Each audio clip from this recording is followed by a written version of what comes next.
याचबद्दल बोलण्यासाठी राजकीय विश्लेषक किरण तारे सर आपल्यासोबत आहेत. तर किरण तारे सर, हा संभ्रम, हा सगळा गोंधळ राष्ट्रवादी काँग्रेस शरद पवार गटात का उडाला असेल? एकीकडे रोहित पवार म्हणतात की राजीनामा दिलेला आहे, त्यानंतर लगेच आव्हाड आणि सुप्रिया सुळे म्हणतात की राजीनामा दिलेला नाहीये.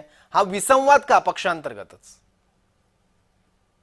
मला वाटतं हा विसंवाद नसून ही सारवासारव आहे. हम्म. राजीनामा द्यायचा निर्णय झालेला असावा आणि तो उद्याच्या बैठकीमध्ये राजीनामा जाहीर केला जाईल हम्म. अशी पण शक्यता आहे. पण त्यावेळेला राजीनामा देण्याच्या आधीच कशाला सगळ्यांना सांगा? शिवाय कसं आहे तर राष्ट्रवादी काँग्रेसमध्ये खुंटा हलवून बळकट करण्याची प्रथा शरद पवारांनी घालून गेलेली आहे. त्यांनी आपण सगळ्यांनी जर बघितलं, त्यांनी राजीनाम्याची घोषणा केली, नंतर राजीनामा मागे घेतला आणि पुढे बरंच काय काय त्या पक्षामध्ये घडलं.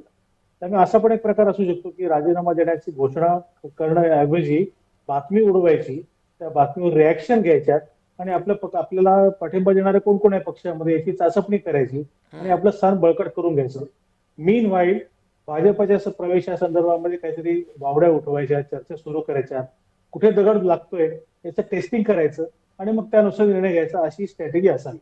आता जयंतराव जरी म्हणत असतील की भारतीय जनता पार्टीमध्ये त्यांचा जाण्याचा कुठलाही प्लॅन नाही किंवा कोणी त्यांना ऑफर दिलेली नाही, तरी आपण गेल्या काही वर्षांपासून, मी म्हणतो गेल्या काही वर्षांपासून आपण ऐकतो आहोत की जयंतराव आज ना उद्या कधीतरी भारतीय जनता पार्टीमध्ये जातील.